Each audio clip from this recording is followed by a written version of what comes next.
ខ្ញុំធ្វើ fasting ចំនួនតែ6ខែខ្ញុំស្រកបានដល់ទៅ15គីឡូនេះគឺជារូបភាពដែលខ្ញុំឡើងគីឡូខ្លាំងពេលហ្នឹងគឺពេលហ្នឹងគឺពេលដែលខ្ញុំទៅតែសម្រាប់កូនហើយគឺគីឡូឡើងសើតែម្ដងអញ្ចឹងខ្ញុំចាប់ផ្ដើមធ្វើ fasting ក្នុងរយៈពេល6ខែគឺខ្ញុំស្រកអស់ហ្មងឥឡូវគីឡូខ្ញុំនៅសល់តែ50ទៅ52គីឡូតាមថ្ងៃខែណាដែលខ្ញុំញ៉ាំច្រើនតិចចឹងណាចាអញ្ចឹងសម្រាប់បងប្អូនចាចង់ធ្វើ fasting ឬមកបងប្អូនអាចលើឬមកបងប្អូនមានបំណងចង់ធ្វើអីបងប្អូនចូលស្ដាប់វីដេអូនេះទាំងអស់គ្នាសួស្ដីអ្នកគ្នាចាថ្ងៃនេះខ្ញុំចេញវីដេអូទាក់ទងនឹងការធ្វើ fasting បងប្អូនដឹងអត់ថា fasting គឺជាអ្វីទៅគឺជា fasting បងប្អូនខ្លះក៏គាត់ធ្លាប់បានដឹងអ្នកខ្លះបងប្អូនខ្លះក៏គាត់មិនទាន់បានដឹងអញ្ចឹងណាអញ្ចឹងវីដេអូនេះខ្ញុំចេញចែកជូនដល់បងប្អូនដែលគាត់អត់ធ្លាប់បានដឹងអត់បានចូលទាក់ទងនឹងការធ្វើ fasting តើវាមានអត្ថប្រយោជន៍អីខ្លះសម្រាប់រាងកាយរបស់យើងហើយការធ្វើ fasting ហ្នឹងបងប្អូនដែលមានគីឡូច្រើនអីហ្នឹងគឺល្អខ្លាំងមែនតើហើយវាមិនត្រឹមតែជួយសម្រាប់គីឡូរបស់យើងទេគឺវាថែមទាំងជួយចាក់ដុតបំផ្លាញខ្លាញ់កាកសំណល់អាក្រក់ចេញពីរាងកាយរបស់យើងទៅឲ្យសុខភាពល្អចាហើយខួរក្បាលយើងក៏រលាស់ល្អទៅតាមนั้นដែរអញ្ចឹងសម្រាប់បងប្អូនចង់ដឹងលម្អិតបងប្អូនតើយើងចូលមើលការបកស្រាយរបស់ខ្ញុំនៅក្នុងវីដេអូទាំងអស់គ្នាចាតើតើនឹងការធ្វើ fasting គឺវាមានច្រើនដំណាក់កាលមែនតើសម្រាប់បងប្អូនខ្លះគាត់ធ្វើតាមរបៀបផ្សេងតាមតែខ្លួនតាឋានភាពជាក់ស្ដែងរាងកាយរបស់គាត់អ្នកខ្លះគាត់មានជំងឺគាត់ធ្វើតាមបែបផ្សេងតែនេះខ្ញុំនិយាយតាក់ទងទូទៅតាក់អ្នកដែលមានសុខភាពចាទូទៅធម្មតាចាអញ្ចឹងសម្រាប់ការធ្វើ fasting បែបចាគេថាកម្រិតទី1កម្រិតស្រាលសម្រាប់បងប្អូនធ្វើដំបូងចាអញ្ចឹងបងប្អូនគួរតែញ៉ាំ3ពេលធម្មតាចា3ពេលធម្មតាហ្នឹងហើយអញ្ចឹងឧទាហរណ៍ថាបងប្អូនញ៉ាំព្រឹកឡើងបងប្អូនញ៉ាំម៉ោង8ព្រឹកហ្នឹងហើយអញ្ចឹងថ្ងៃម៉ោង12ម៉ោង12ថ្ងៃបងប្អូនញ៉ាំអាហារទី2ហើយម៉ោង6ល្ងាចបងប្អូនញ៉ាំអាហារទី3អញ្ចឹងការធ្វើ fasting មានន័យថាម៉េចបានន័យថាពេលដែលយើងញ៉ាំចន្លោះម៉ោងដែលយើងញ៉ាំពីម៉ោង8ព្រឹករហូតដល់ម៉ោង12ថ្ងៃហ្នឹង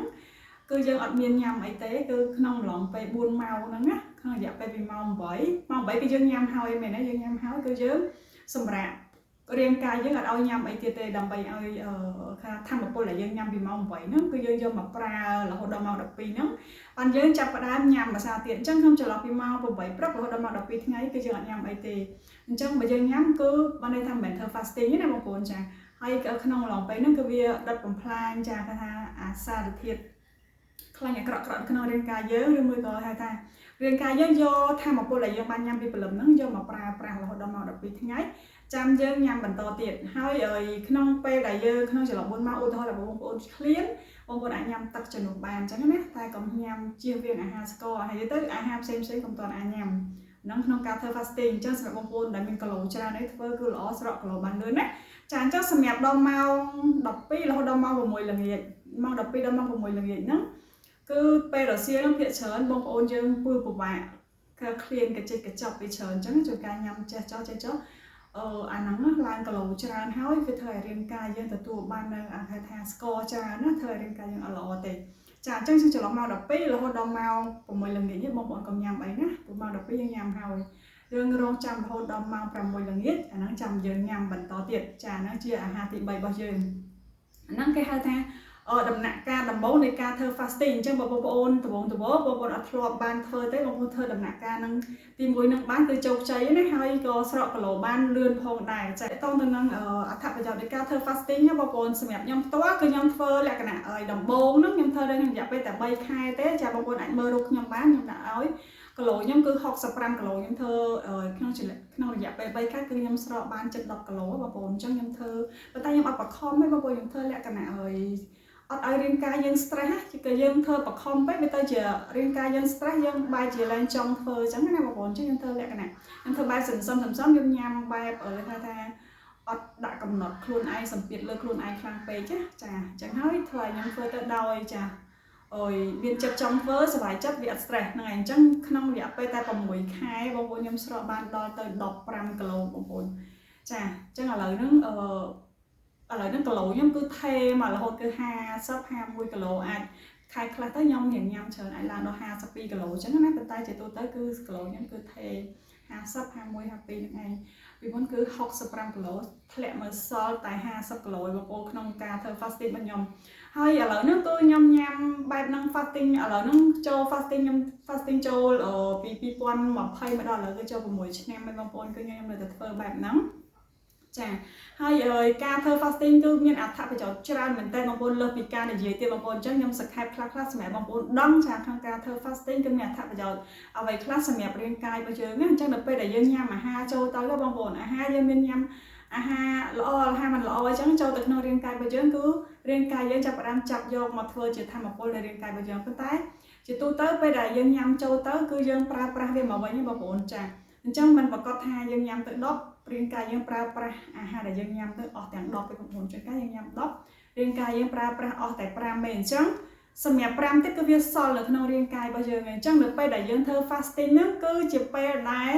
រាងកាយយើងចាប់ផ្ដើមដុតបំផ្លាញយកអាធម្មពលដែលសល់5ហ្នឹងកុំឲ្យវាសល់ក្នុងរាងកាយយើងយកមកប្រើប្រាស់ឲ្យអស់នៅពេលដែលយើងកំឡុងពេលដែលយើងអត់ញ៉ាំអីកំឡុងពេលដែលយើងធ្វើ fasting ហ្នឹងណាអញ្ចឹងគឺជាពេលដែលល្អចាដើម្បីឲ្យរាងកាយយើងនឹងដុតបំផ្លាញកាកសំណល់អាក្រក់ឬមួយក៏ចាអាធម្មពលដែលយើងប្រើប្រាស់អត់តាន់អស់ហ្នឹងឲ្យយកមកប្រើប្រាស់ឲ្យអស់វិញហើយដោយបងប្អូនដឹងស្រាប់ហើយថាការញ៉ាំចុកយើងជាប្រចាំថ្ងៃជាទូទៅយើងអត់សូវមានគេថាអត់សូវមានសកម្មភាពទេបងប្អូនពេលដែលយើងញ៉ាំច្រើនហើយយើងអត់សូវមានចលនារាងកាយយើងអត់ទៅធ្វើសកម្មភាពអញ្ចឹងគេថាធម្មពលដែលវាសល់នៅក្នុងរាងកាយយើងនឹងធ្វើឲ្យយើងបង្កទៅជាជំងឺផ្សេងៗនៅរាងកាយរបស់យើងដែលយើងឃើញជាប្រចាំថ្ងៃគឺថាមានជំងឺច្រើនមែនតែនតាក់ទងទៅការញ៉ាំចុកចាតែបើយើងញ៉ាំហើយយើងប្រើប្រាស់វាអត់មានអីវាបាឡែនគ្នាអញ្ចឹងរាងកាយយើងជាមួយនឹងការញ៉ាំហ្នឹងគឺវាអត់មានបញ្ហាទេតែបើយើងញ៉ាំហើយយើងញ៉ាំហើយយើងប្រើប្រាស់វាអត់អស់អញ្ចឹងអាធម្មពលដែលនៅសល់គឺវាបង្កទៅជាជំងឺផ្សេងដល់រាងកាយយើងដូចជាជំងឺទឹកនោមផ្អែមជំងឺខ្លាញ់រោមបេះដូងឡានរោមថ្លើមរោមសួតផ្សេងចាគឺជំងឺច្រើនមែនតែនចាអញ្ចឹងដូចជាស្ដាយបានដូចខ្ញុំបង្ហាញតទៅនឹងការធ្វើ fasting គឺវាមានអត្ថប្រយោជន៍បែបហ្នឹងហើយនេះគឺជាអត្ថប្រយោជន៍ត្រួសដែលខ្ញុំយកមកបង្ហាញបងប្អូនចាហើយការធ្វើ fasting ហ្នឹងណាបងប្អូនធ្វើកាន់តែចាថាដល់ដំណាក់កាលវាកាន់តែជ្រៅគឺកាន់តែល្អសម្រាប់រាងកាយហ្នឹងហើយអញ្ចឹងសម្រាប់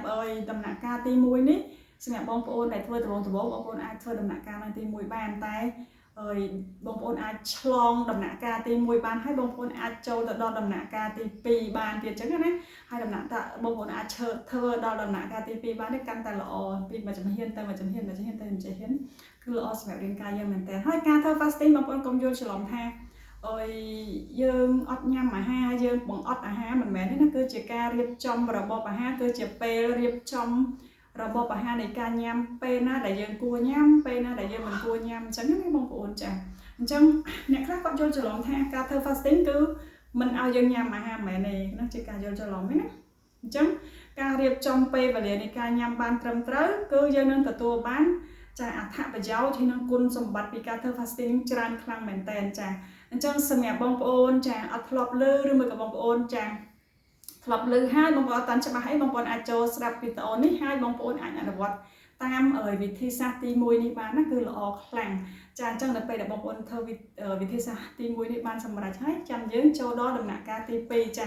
អានេះគឺ14ម៉ោងមានន័យថាយើងអត់ញ៉ាំ14ម៉ោងហើយយើងញ៉ាំចំនួន10ម៉ោងគឺយើងញ៉ាំពីព្រឹកណាម៉ោង8យើងញ៉ាំម្ដងម៉ោង12យើងញ៉ាំម្ដងហើយនឹងពេលល្ងាចម៉ោង6យើងញ៉ាំម្ដងបន្ទាប់ពីហ្នឹងក៏យើងគេងរហូតដល់ពេលព្រលឹមហើយយើងញ៉ាំបន្តទៀតណាហើយសម្រាប់ម៉ោងនៃការធ្វើ fasting បងប្អូនអាចសិតដោយខ្លួនឯងតាមជាក់ស្ដែងតាមទម្លាប់របស់បងប្អូននេះខ្ញុំគ្រាន់តែលើកជាឧទាហរណ៍បងប្អូនងាយយល់អញ្ចឹងណាបងប្អូនបញ្ចប់នៃវីដេអូខ្ញុំសូមបញ្ជាក់តទៅនឹងបងប្អូនដែលគាត់ចូលចិត្តញ៉ាំអាហារពេលយប់ណាគឺអត់ល្អសម្រាប់សុខភាពទេអញ្ចឹងសម្រាប់បងប្អូនចា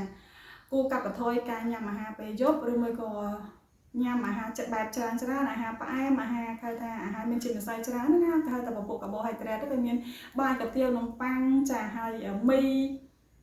និយាយទៅអាហារសូម្បីតែផ្លែឈើក៏វាមានតាក់ទងជាមួយនឹងអាហារដែលមានជាតិម្សៅដែរអញ្ចឹងក្នុងកាលដែលយើងញ៉ាំ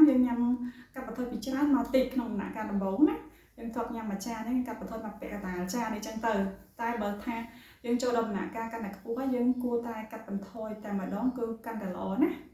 យើងងាកមកញ៉ាំជាមួយនឹងប្រភេទប្រូតេអ៊ីនចាហើយនឹងប្រូតេអ៊ីនគឺមានតាក់ទងទៅនឹងសាច់គ្រប់ប្រភេទសាច់មាន់សាច់ទាសាច់ត្រីសាច់ជ្រូកអីហ្នឹងគឺគេហៅថាប្រភេទប្រូតេអ៊ីនទេសូម្បីតែពងចាស៊ុបនេះគឺជាប្រភេទប្រូតេអ៊ីនល្អខ្លាំងមែនតើសម្រាប់ពងខ្ញុំព្រឹកឡើងគួរតែញ៉ាំ1គ្រាប់2គ្រាប់អញ្ចឹងជារៀងរាល់ព្រឹកអញ្ចឹងណាយើងស្ងោរញ៉ាំទៅហើយ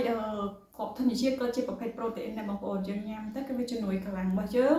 ឲ្យយើងមានកម្លាំងធ្វើការពេញមួយថ្ងៃហើយគឺវាអត់មានគេថាប្រភេទខ្លាញ់អាក្រក់ឬមួយក៏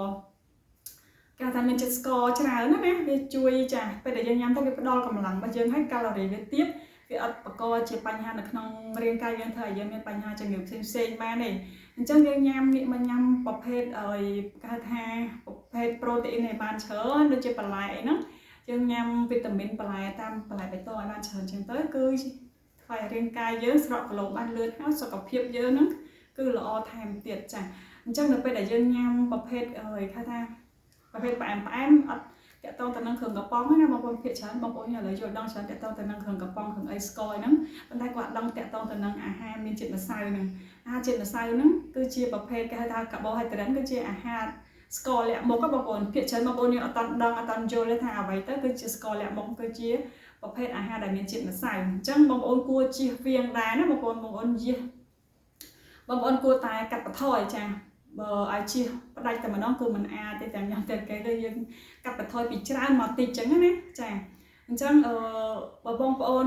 នឹងឲ្យយើងងាកទៅកន្លែងយើងញ៉ាំអាហារពេលយប់ហ្នឹងយើងគួរកុំញ៉ាំច្រើនអីញ៉ាំហើយយើងទៅគេងគឺវាបង្កនៅបញ្ហាសុខភាពច្រើនមែនទែនទី1គឺទាក់ទងកាពះពោះវៀនរបស់យើងទី2គឺអាហារដែលយើងញ៉ាំហើយយើងអត់បានយកវាមកប្រើប្រាស់ទៅវិញព្រោះយើងញ៉ាំហើយយើងគេអញ្ចឹងអាហារហ្នឹងគឺវាសល់ស្ដុកនៅក្នុងខ្លួនរបស់យើងពីមួយថ្ងៃទៅមួយថ្ងៃគឺវាបង្កទៅជារោគចាជំងឺផ្សេងនៅក្នុងរាងកាយរបស់យើងជំងឺធាត់ឡើងគីឡូនិងជំងឺហៅថាអីគេខ្លាញ់រុំគ្រប់កន្លែងនៅរាងកាយរបស់យើងណាចាជំងឺទៅជំងឺច្រើនមែនតើនៅពេលដែលយើងញ៉ាំហើយគេចាអញ្ចឹងសម្រាប់វីដេអូគឺមានតែប៉ុណ្្នឹងណាសម្រាប់បងប្អូនដែលគាត់ចាចង់ធ្វើ fasting បងប្អូនគួរតែចាប់ផ្ដើមទៅពីថ្ងៃហ្នឹងទៅចាហើយពីជំហានទី1ហ្នឹងទៅគឺល្អសម្រាប់បងប្អូនថ្មីណាចាហ្នឹងហើយអរគុណច្រើនបាយបាយចាំជួបគ្នានៅវីដេអូបន្ទាប់ចា